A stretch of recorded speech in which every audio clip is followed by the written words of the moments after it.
Assalamualaikum warahmatullahi wabarakatuh. Perkenalkan kami dari kelompok 4 dengan tugas mata kuliah Etika Administrasi Negara.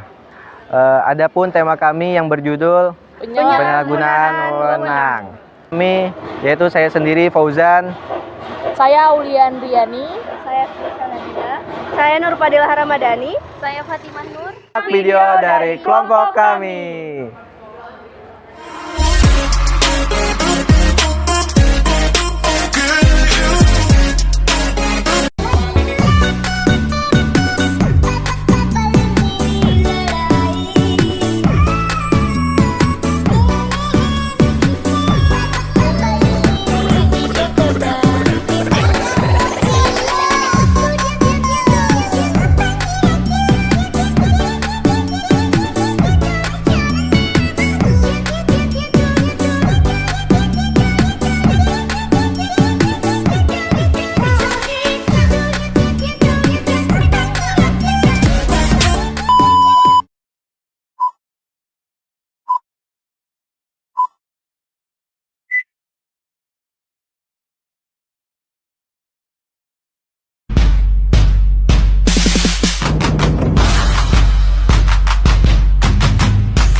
Fauzan, yang seorang petahana berencana untuk maju di Pilkada tahun 2024 ini. Tetapi karena dana yang masih kurang, ia pun bingung harus mencari dana di mana. Wah, akan dilakukan pemilihan kepala daerah nih. Tapi dana untuk maju pilkada masih kurang. Saya perlu tambahan dana. Gimana ya?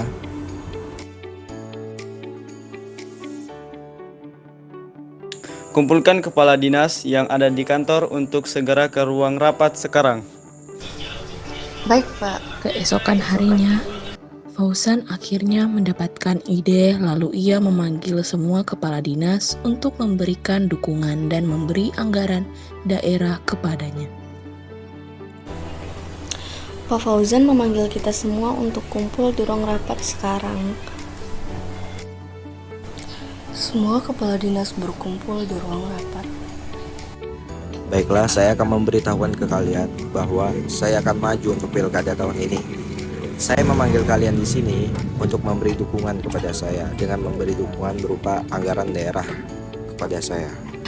Banyak kepala dinas yang takut dan terancam akan dimutasi dari tempat kerjanya apabila tidak mengikuti paksaan dari atasannya. Tapi Pak, anggaran daerah kan tidak digunakan untuk hal yang seperti ini. Iya Pak, saya juga tidak setuju dengan Bapak karena ini kan anggaran yang tidak digunakan untuk hal pribadi. Ini bukan untuk hal pribadi. Nanti kalian akan merasakan keuntungannya jika kalian memilih saya. Pada saat itu juga, Fauzan mendatangi ruangan Kepala Dinas Dila, lalu memberikan surat mutasi. Kepala dinas pun langsung dimutasi dari jabatannya.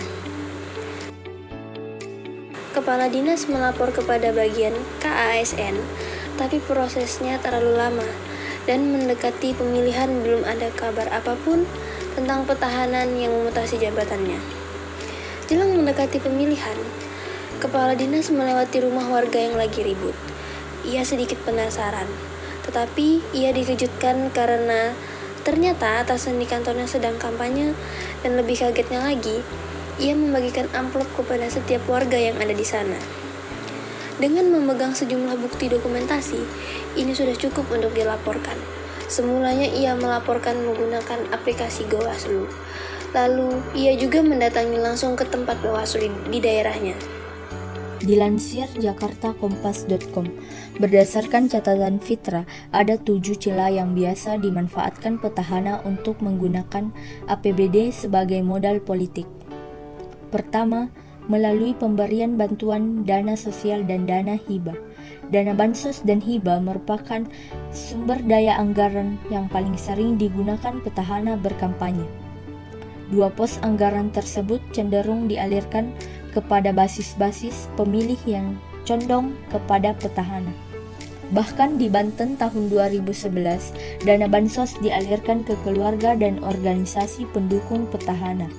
Selain itu, dalam pilkada di Sumatera Selatan tahun 2012, bahkan Mahkamah Konstitusi memerintahkan pilkada ulang karena petahana terbukti menggunakan dana bansos dan hibah untuk kepentingan mempengaruhi pemilih dengan pembagian barang dan jasa, tutur Yeni.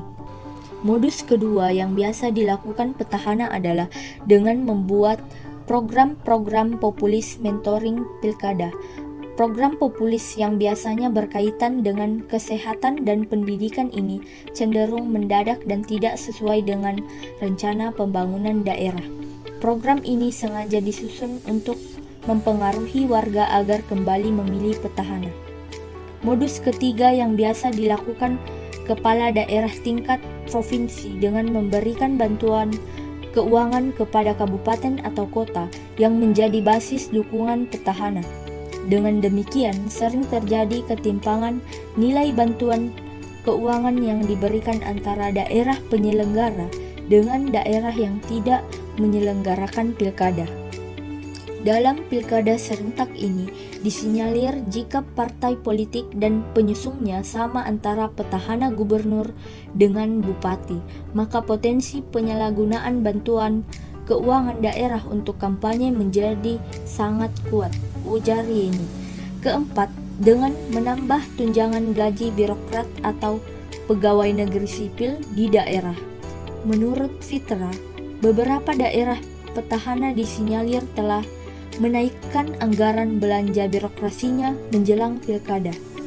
Kelima, mengalokasikan APBD untuk program pembangunan infrastruktur dadakan serta pembangunan jalan. Menurut Fitra, sering ditemukan fenomena ketika petahana menjanjikan pembangunan jalan atau bahkan langsung membangun jalan yang rusak di daerah yang menjadi basis politiknya. Petahana ingin mempengaruhi basis baru tersebut. Fenomena ini juga sering terjadi di kampung-kampung. Jalanan menjadi bagus menjelang pilkada, namun setelah pilkada rusak lagi, namun tidak diperhatikan, kata Yeni. Keenam, penyelewengan dana desa. Fitra mengaku mendapatkan laporan dari masyarakat mengenai potensi penyelewengan dana desa untuk kepentingan pilkada, khususnya oleh petahana. Modus ini rawan terjadi baik di level provinsi, kabupaten, hingga desa. Modusnya, ada desa yang belum mendapatkan dana desa dan akan segera dicairkan jika penduduk desa tersebut memilih si petahana. Modus ini terbaru seiring dengan adanya alokasi dana desa sejak APBD BNP 2015, ujar Yeni. Modus ketujuh adalah dengan menyusupkan kepentingan petahana dalam menyusun APBD perubahan 2015 dan APBD 2016. Momentum penyusunan APBDP 2015 yang biasanya terjadi pada Agustus hingga Oktober rawan digunakan petahana untuk mengubah postur APBD sehingga mendukung program yang akan dilakukan petahana demi mengambil hati pemilih. Jika masyarakat melihat atau menjumpai pelanggaran pada pemilu, jangan sungkan untuk melaporkannya. Masyarakat yang melaporkan identitasnya akan aman dan terlindungi sesuai pasal 5 UUU Perlindungan Saksi dan Korban. Jadi, masyarakat jangan takut untuk melaporkan kejadian pelanggaran. Pada saat pemilihan tersebut Kepala Bawaslu, kita sebagai pelapor akan dilindungi oleh Lembaga Perlindungan Saksi dan Korban.